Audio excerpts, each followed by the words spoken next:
آبنائے ہرمز، یہ نام ایک لمبے عرصے تک صرف ایک خدشے کا دوسرا نام تھا، ایک کیا ہو اگر والا سوال۔ لیکن پھر اچانک سے وہ خدشہ حقیقت بن گیا۔ آج ہم یہی سمجھنے کی کوشش کریں گے کہ یہ پرانا خطرہ ایک نئی، بہت سوچی سمجھی حکمت عملی میں کیسے بدل گیا۔ تو کہانی شروع ہوتی ہے ایک شدید فوجی تصادم سے۔ 38 دنوں تک خلیج کے آسمان میزائلوں سے گونجتے رہے۔ امریکہ اور اسرائیل کی ایران کے خلاف ایک ایسی مہم جس نے جیسے پورے خطے میں آگ لگا دی۔ ہاں، شہروں پر حملے ہوئے، جوابی کارروائیاں بھی ہوئیں، لیکن جو اصل اور سب سے طاقتور ہتھیار تھا نا، وہ کوئی میزائل یا ڈرون نہیں تھا، وہ تو سمندر میں تھا، پانی کا وہ تنگ سا راستہ، آبنائے ہرمز۔ اور جیسے ہی اس راستے پر دباؤ پڑا تو اس کے اثرات پوری دنیا نے محسوس کیے، مطلب صرف محسوس نہیں کیے، پوری عالمی معیشت ہل کر رہ گئی۔ جہاز رانی رک گئی، سپلائی چین ٹھپ، اور یوں لگا جیسے پوری دنیا کی معیشت ایک بحران کے بالکل کنارے پر کھڑی ہے۔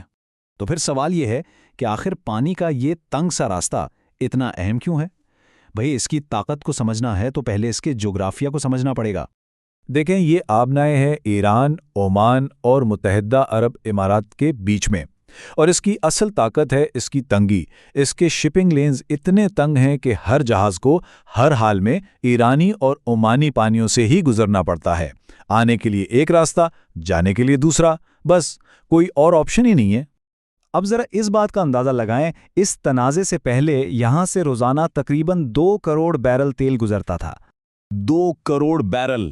اور یہ کوئی چھوٹا موٹا نمبر نہیں ہے، یہ دنیا کی پوری توانائی کی سپلائی کا تقریباً 5واں حصہ بنتا ہے۔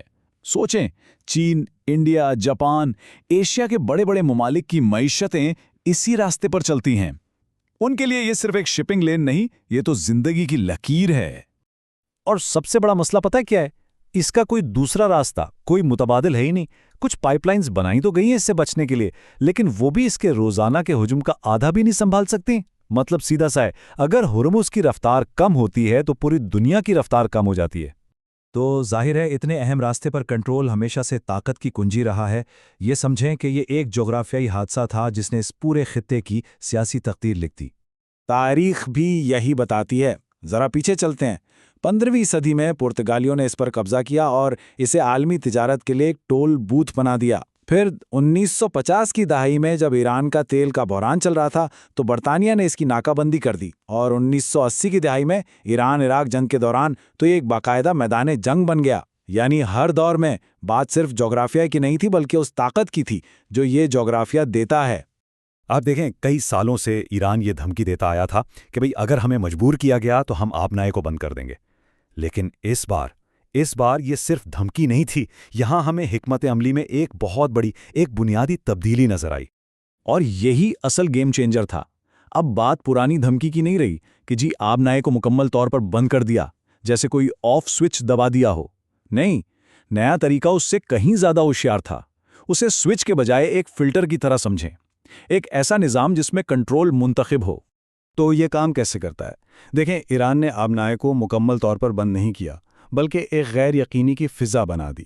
ڈرونز، سمندری بارودی سرنگیں، بحری خطرات، مطلب بس اتنا ڈر پیدا کر دیا کہ جہاز گزرنے سے ہچکچانے لگیں۔ نتیجہ، ٹریفک 90% تک گر گیا۔ لیکن یہاں ایران نے آبنائے کو صرف بند نہیں کیا بلکہ اس کے اصول ہی بدل دیے۔ کچھ جہازوں کو ایرانی پانیوں کی طرف موڑ دیا گیا، کچھ گزر گئے، کچھ رک گئے۔ اب گزرنے کا فیصلہ قانون پر نہیں بلکہ سفارتکاری پر ہو رہا تھا۔ جو ممالک تہران سے رابطے میں تھے، جیسے چین اور بھارت، ان کے جہازوں کو راستہ مل گیا۔ جیسا کہ ایک تجزیہ کار نے کیا خوب کہا تھا، یہ افراتفری نہیں تھی، یہ کنٹرول تھا۔ ایک ایسا کنٹرول جو منتخب تھا، اسٹریٹجک تھا اور ناقابل یقین حد تک طاقتور تھا۔ اب آبنائے بند نہیں تھا بلکہ ایران کی مرضی اور اس کی شرائط پر چل رہا تھا۔ تو ذہن میں ایک سوال تو ضرور آتا ہے کہ بھئی کوئی بڑی طاقت آ کر اسے زبردستی کھلوا کیوں نہیں لیتی؟ لیکن اس کا جواب اتنا سیدھا نہیں ہے۔ اس کے پیچھے قانونی اور فوجی دونوں طرح کی پیچیدگیاں ہیں۔ قانونی طور پر دیکھیں تو اقوام متحدہ کا سمندری قانون کہتا ہے کہ ہرمز جیسی گزرگاہوں سے تمام جہازوں کو آزادانہ گزرنے کا حق ہے۔ لیکن یہاں ایک پیچ ہے۔ ایران نے اس قانون پر دستخط تو کیے ہیں لیکن اس کی توثیق کبھی نہیں کی، اور مزے کی بات یہ ہے کہ خود امریکہ نے بھی اس کی توثیق نہیں کی۔ تو ہوتا یہ ہے کہ دونوں فریق قانون کا حوالہ تو دیتے ہیں، لیکن جب عمل کی باری آتی ہے تو ہر کوئی اس کی تشریح اپنے فائدے کے لیے کرتا ہے۔ اور فوجی لحاظ سے بھی ہرمز کا جغرافیہ ایران کو زبردست فائدہ دیتا ہے۔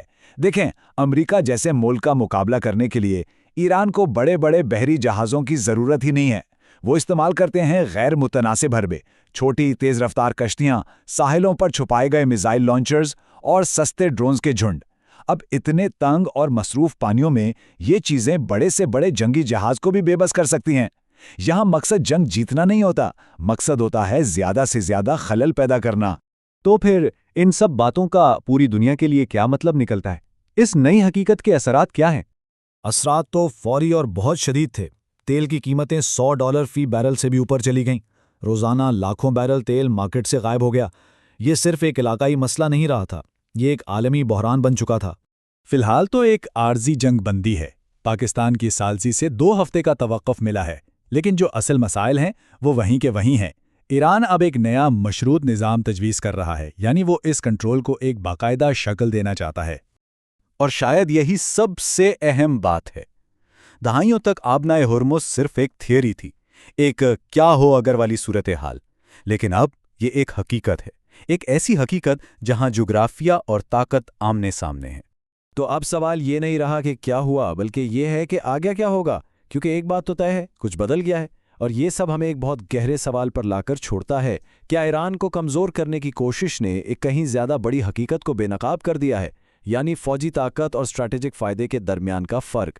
کیونکہ اس پورے کھیل میں فیصلہ صرف طاقت نے نہیں بلکہ حکمت عملی نے کیا، اور اسی حکمت عملی نے آبنائے ہرمز کو ایک خطرے سے ایک پلے بک میں بدل دیا ہے۔